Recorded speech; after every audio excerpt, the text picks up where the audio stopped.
Hi everybody. So this is a little presentation about the historical aspects of children's literature and young adult literature. And these are taken from the text. I've sort of combined information here. Okay, so the notion of childhood. For most of our history, children have been treated like miniature adults. They've worked alongside adults. They've dressed like adults. You think about the child labor laws weren't even passed until the early 20th century. So books specifically targeted for children were very rare. Anything that existed were handwritten books that the extremely wealthy owned. So just the idea that that childhood existed and that we treated children different than adults or provided them reading material that was different from adults is relatively new. Anything that children read, and remember the literacy rates, have increased, but I mean that's relatively new too in terms of our history. For a lot of our history, children didn't read. They were maybe read to. They might have listened to a storyteller, but anything that they heard or were read was generally didactic and moralistic. Didactic means teaching. It was meant to teach you something. And it was usually teaching you the dominant paradigm of what society expected from you. And most of the early books were from oral tradition, as you can imagine, and they were for adults and children alike. Like fairy tales, myths, ballads, epics, they have subsequently really become the property of childhood, but, they weren't intended for children. There's a lot of adult books that were, these were intended for adults, but they've been labeled as children's books. And here are some of them: Robinson Crusoe, Gulliver's Travels, Swiss Family Robinson, The Hobbit, Ivanhoe. These are difficult texts to read, yet we've labeled them as children's books because the characters, the adventures, the experiences may appeal to children. But in terms of reading them, they're not easy readers. Okay, and then in the 15th and 17th century, we had these texts called horn books or lesson paddles. And they would have verses from the Bible. They'd have the alphabet on them. They were intended to indoctrinate children with the ways and morals of society. No surprise, the Puritans used horn books in their classrooms to indoctrinate children with the ways of their religion. Let's see, and the horn book now, it's the title of a magazine that's devoted to children's literature. So, I don't know if you know about the horn book. You can sometimes on Amazon they will have reviews from horn books. Sorry, my phone went off and it distracted me for a second. So I'm sorry. I'm back again. Okay, trouble with being connected in 3 different devices. And then, picture books came around. Orbis Pictus was one of the first books, if not the first, by Comenius. He was a Moravian teacher and bishop, and this picture book had woodcut illustrations with simple text that describes the wonders of the natural world. And today, Orbis Pictus is the name of an award presented by NCTE, which is the National Council for Teachers of English, for outstanding nonfiction children's books. So we get a little bit. It's interesting to know where these. And then Mother Goose. We've all heard of the tales of Mother Goose, and this came about from Charles Perrault in 1667. A French person was gathering these French fairy tales together, and there was a frontispiece in the book showing an old woman reading to children. So Mother Goose immediately became known as children's stories, and you will know some of these: Sleeping Beauty, Cinderella, Little Red Riding Hood.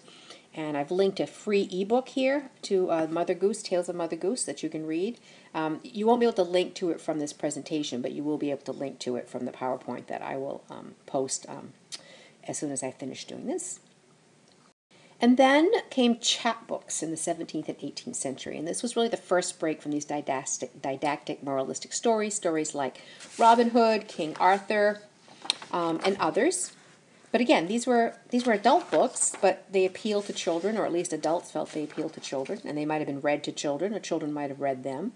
And then along came John Newbery. John Newbery was the first children's book publishing house in 1744. The one of the first books he published was called A Pretty Little Pocketbook. Now, this book is quite popular and famous in the United States because it's the first book to mention baseball, which is supposed to be America's national sport.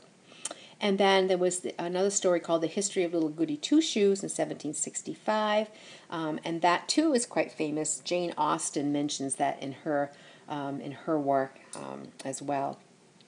And today, I've also that's also linked in the PowerPoint. And today, the John Newbery Medal, which was first given in 1922, is given for the most distinguished American children's book. Oops, typo there on that one. Sorry.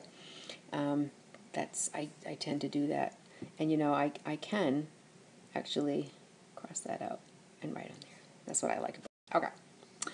And then 1800s roll around. You know, I'm sort of flying through history here, but just to give you a thumbnail sketch, there's a lot of adult books that cross over to being appealing to children.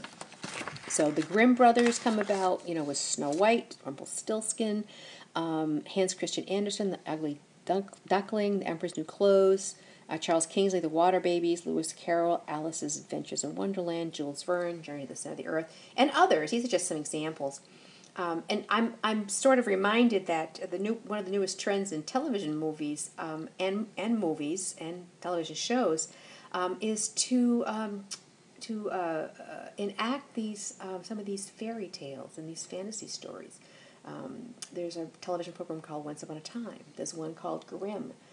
There's been a lot of movies produced around these fairy tales. So it's interesting to see that, you know, they were originally adult and they were kind of given over to children, and now the adults have appropriated them again for, you know, adult viewing. And then along came Louisa May Alcott. I have a special kinship to Louisa May Alcott. When I was doing my master's work in English, I wrote my thesis on Louisa May Alcott. She was considered one of the first to write more realistic fiction. So Little Women is still didactic, believe me. There's a lot of moralistic stuff in there. In fact, even Louisa said that she tired of writing, quote, moral pap, unquote, for the children. So even to her, it was sort of like force-feeding kids this moralistic literature. But her characters did begin to reflect true human experiences. I mean, the March sisters were based on her own sisters. And Jo March, in particular, who was a quote-unquote tomboy, is fashioned on Louisa May Alcott. And it really is a fictional rendition of Louisa. She speaks her own mind. She's an early feminist. Louisa May Alcott in real life did these as well. She spoke her own mind. She never married. She was she was the first woman to vote in Concord. And so Jo March parallels Louisa May Alcott's life as an early feminist. So this is very different from the literature that had led up to this. And so we're getting this more realistic. Others followed, The Adventures of Tom Sawyer, Treasure Island, The Jungle Books. And then illustrations really took off.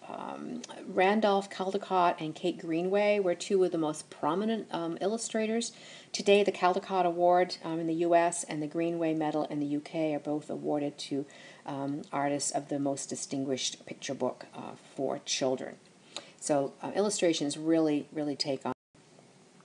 Takes us to the 20th century and the birth of the modern picture storybook. There had been picture books before now, but now we have the modern picture book where the pictures as well as the words tell the story. Up to this point, the illustrations were mostly decorative, but now we've got pictures and words telling a story, kind of like the first book. Then modern fantasy really takes a leap. Wizard of Oz, Peter Pan, Wind in the Willows, Winnie the Pooh. All beloved books. Landmark picture books then begin. Millions of Cats, Goodnight Moon, Madeline, Make Way for Ducklings. And to think I saw it on Mulberry Street, Dr. Seuss's first book. Another typo there.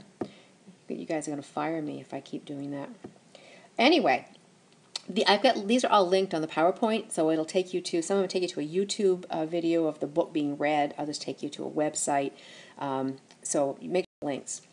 And then series books. Okay, Edward Stratemeyer was this like series book Mongol. He just we don't know that he's the author behind these, but the Rover Boys, the Bobbsey Twins, Tom Swift, the Hardy Boys, Nancy Drew, he was behind all of these, and he they were all ostensibly written by somebody else, but he was really the genius behind all of these. And if you've read any of these books, they're really formulaic. You can really predict what's going to happen, but kids loved them. I grew up with Nancy Drew and loved her books. I mean, I just thought they were the greatest things going. I read some of the Bobbsey Twins, but they were a little too fluffy for me. But I really liked Nancy Drew.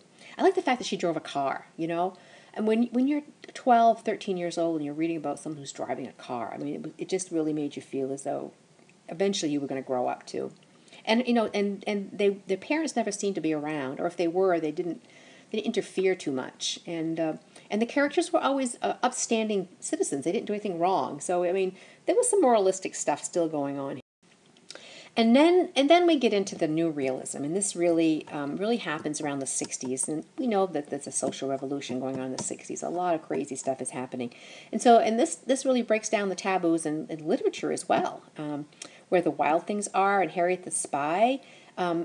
Some of the first books to show characters at odds with parents. Just like I said with the Nancy Drew books, they always got along with the parents if the parents were even around. But now we have books that show that kids don't always get along with their parents. Are You There, God? It's Me, Margaret, and Forever by Judy Blume start dealing with physical maturation and sex. These books are on the top 100 banned books by the ALA. My brothers, because they look at these edgy, or what was edgy in the 1960s. My Brother Sam Is Dead by the Brothers Collier looks at a different perspective on war. It's not that patriotic wave the flag. In fact, it is on that banned book list too because it's considered unpatriotic. Journey to Topaz by Yoshiko Uchita. I'm not sure I pronounced that right. About the Japanese-American internment camps. These things were not written about prior to this time. And minority books, books about minorities and by minorities, begin showing up in the 60s. The Snowy Day is the first picture book to show a black child as a protagonist with no negative stereotyping. This is really, really a landmark book. And then we have these trends that are building in the late 20th century. High fantasy, a la C.S. Lewis, and others. Historical novels and informational books really take off. I've got a really nice collection of these that can be used to teach content in other content areas. The I Can Read books, these beginning picture books started coming out. Poetry or books written in poetry. I'm thinking Out of the Dust by Karen Hesse, a wonderful book about the Dust Bowl written in poetry. Wordless picture books start showing up. Chris Van Allsburg has some great wordless picture books, or minimal words that are just wonderful. Board books, and these were really marketed as toys. Kids could chew on them, but the idea was to expose infants and toddlers to text without having them destroy them. We had pop-up books, scratch and sniff books, books that are textured. And then paperbacks really start to proliferate at this time.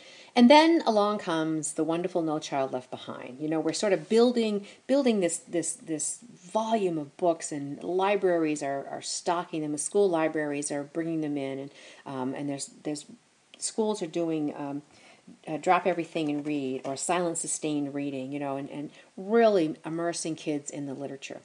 But then comes No Child Left Behind that emphasizes teach and test. It de-emphasizes trade books in the curriculum. And sustained silent reading is eschewed for test prep.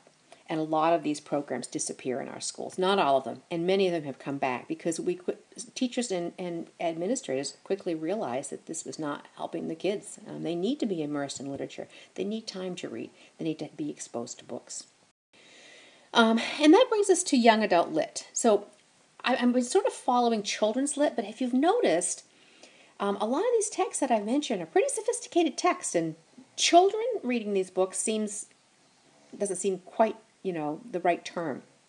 Are they more for the young adult? And, and then how do you define young adult? And I'm going to look at that in another slide. But in 2000, which isn't all that long ago, the Michael Prince Award for YA Lit was established. And then, we think in terms of the Harry Potter series, the Twilight series, graphic novels, realism, edgy books.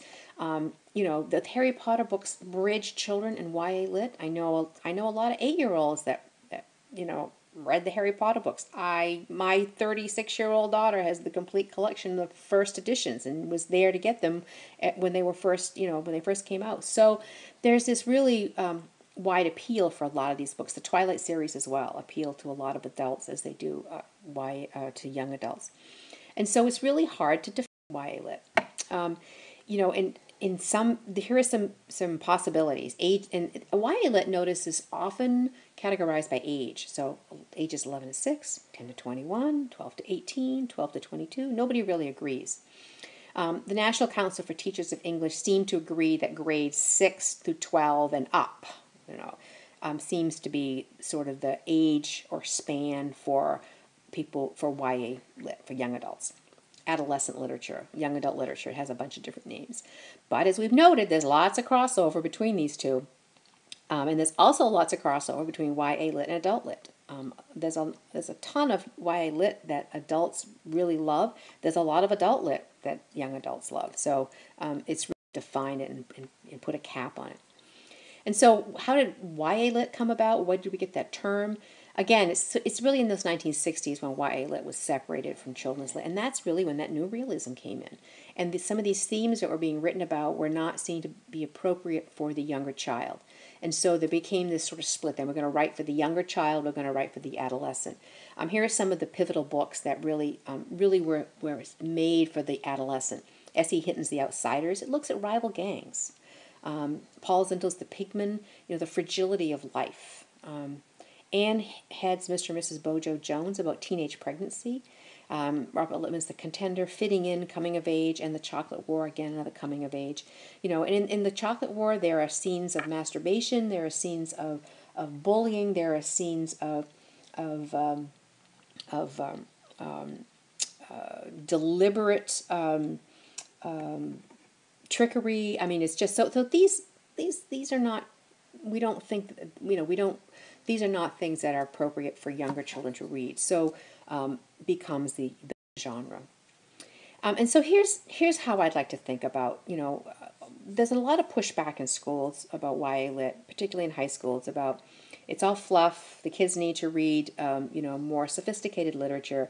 They're not going to grow their analytic skills or critical thinking skills reading this stuff. It doesn't challenge them, maybe.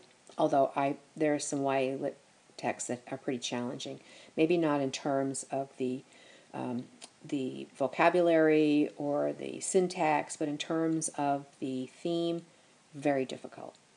So I'd like to think of books as mirrors and windows. So YA Lit provides a mirror that reflects back the real and lived lives of teens from yesterday, today, and tomorrow. So you can read some vintage YA Lit and see what it was to be a young person then. You can read, some futuristic YA Lit, what it might mean to be a teenager in the future. And you can read about things that are happening in today's world. So it reflects back to you what's happening to you and the people around you. YA Lit can also help teens explore social issues and examine their own place in society. YA looks at some hard issues like self-mutilation, suicide, abuse. If teens can connect with those things and help them to examine their own life and maybe find some support for some of these things that are happening in their worlds. YA Lit can increase literacy, critical thinking, and analytic skills, and I will stand by that, despite what some teachers say about it not doing that. I truly believe that if you can get kids to read, and they're reading voraciously in the genre of YA Lit, then that's going to, yeah. So, sorry, I was interrupted. Someone came to the door. So much for the windows and the mirrors and the windows. YA Lit can be a stepping stone for literature. It's a window into other worlds beyond their own. So, in conclusion, children in YA Lit cannot easily be divided into two neat categories. We could try, but it doesn't work. Picture books can be used in a high school curriculum, and more difficult books can be read to younger children. And as I said before, Little Women was and is considered a children's book, but I argue it's not an easy book to read. So, Is it the difficulty of the text, the theme, the characters? What do you think? And that's it. And thanks a lot, and I hope you enjoy the rest of your Sunday.